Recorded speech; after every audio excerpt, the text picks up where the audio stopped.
Hello ladies and gentlemen, this is BestInSlot with another speculation rumour little video about Jurassic World 2. This one is going to be a bit shorter and a bit more speculative than the last one, but a new and exciting image has emerged just the other day on the 16th of April, and I want to talk about it and talk about what it could potentially mean for the film. I'm going to address some other stuff quickly at the end of the video as well, stuff that I recommend you all go and check out.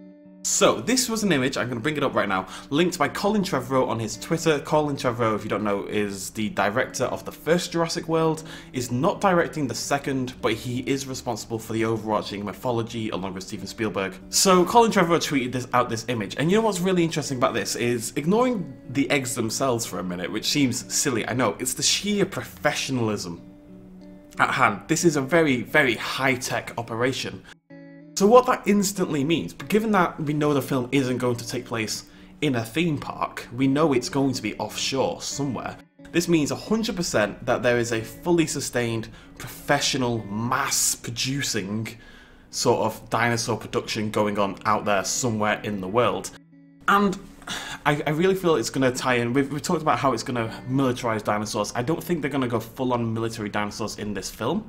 I do think it will become more and more of a facet as the franchise goes on, and the fourth film will be something like Jurassic War or something. It'll be like it'll be the big explosive one. So this kind of setup could kind of suggest a mass market kind of thing to the dinosaurs, and we've seen them talk about that several times already. We're going to see things I'd expect, you know, dinosaurs being pets and stuff like that. That was actually addressed in the first book. Dr. John Hammond has a little elephant, like a really tiny little baby pachyderm. But it's not, it's like an adult elephant, but it's been shrunk down through genetic modification as a pet. And one of Hammond's main goals in the book, obviously they completely changed his character for the film, put a lot of that aspect into Gennaro, but he was very big on making money. He was very big on the marketability of Jurassic Park and getting these creatures out of the park and into people's homes for money. And I think you can very much extend that into things like testing, animal testing. Think about it, right? Peter at the moment, Petter, don't even know what people call them, have a big problem with animal testing, people testing on rabbits and stuff like that. I did my dissertation at university on planaria flatworms, on their potential for testing for certain drugs and stuff. So it's a hot topic in the community. Now imagine you've got these creatures that can be genetically bred to potentially feel no pain. You could breed a creature to feel no pain, that would be doable. To just be completely dim, suffer no mental trauma, you know, and you could potentially breed these creatures so that they are perfect for genetic testing. Oh, not for genetic testing, but for testing for diseases, for testing for makeup, for testing for everything. You could breed them exactly how they need to be to replace rabbits, to replace rats, to replace all the other creatures we currently use for animal testing. I think that's going to be a big hot point. I'd be very surprised if, based on this image alone, I know this is speculation, if we don't see a Peter-like group emerge about dinosaurs. You know, there will be a group out there, a charity that is dedicated to preserving the rights of dinosaurs, because right now dinosaurs won't have any rights. I think by default they'll be thought of more as, they're like software, you know, they've been designed and built, they aren't a natural creature. So I think as the law currently stands, they wouldn't necessarily have the rights, it would have to come in. I think that will definitely be a big angle of Jurassic World 2. I think we'll have scenes in courts and stuff like that, or maybe just news flashes of what's going on in court as animal rights groups fight for the rights of the dinosaurs, and other people are saying, no, we created them, they're just tools, they're software, they're things that we produce.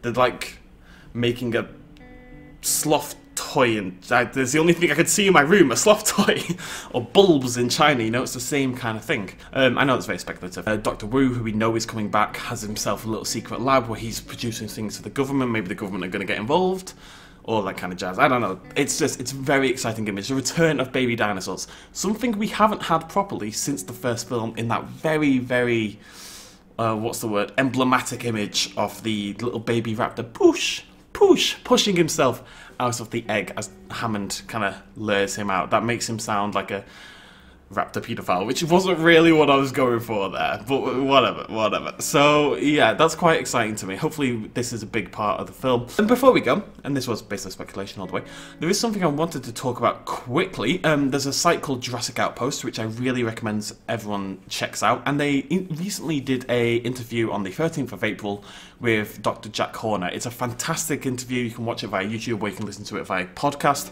I'm going to link that down below. I really, really recommend you check it out. It's fantastic stuff. It goes into Jurassic World 2, what it was like being on the set for Dr. Jack Horner, all that kind of stuff. Jurassic Outpost in general is a fantastic website. Go give them your patronage. Good place to stay up to date with rumours and news if you are keeping track of that. Or so am I, as it happens. Also, one other thing I'd like to quickly say. Oh my god, that was not even an English sentence. One other thing I'd like to quickly say. Some people in the last video were a little confused. I mentioned that I think the Tyrannosaurus Rex is going to die. Now, I'm going to do a video on this probably next week. And we'll talk about that. We'll speculate about Rexy's position in Jurassic World 2. But it is confirmed by Trevorrow that Rexy, as in the original Rex, the Rex we saw in Jurassic World 1, the one who fought with the Indominus, is going to be in Jurassic World 2. Some people commented saying the opposite, because I mentioned her in the last video and some people said, well, Rexy isn't going to be in Jurassic World 2. It is 100% confirmed Rexy is in Jurassic World 2. I think she's going to die, personally. But we shall see. I will do some speculation on that. What I'd like to hear from you guys down below is what you're excited about in the future. Like, what do we think these eggs are going to mean? Personally, I think this is the thing that Peter, or the dinosaur equivalent, they're going to hop onto, they're going to latch on and go, look at these adorable little babies. Look at how cute the babies are. You can't murder the babies. Kind of like an abortion thing for baby dinosaurs. And people will care even more because they're dinosaurs, not humans. That's what I think they'll be used for, but it's very interesting to see where they could go with it. Let me know in the comments what you think. We will be back on Saturday, probably, with a bigger video on what you guys want to see in Jurassic World 2. If you haven't told me that already in the comment thread from last video, you can do that, or you can let me know in the comments down below in this video, and I'll check those out as well. Thank you for joining me. Cheers. Much love, as always. Bye-bye.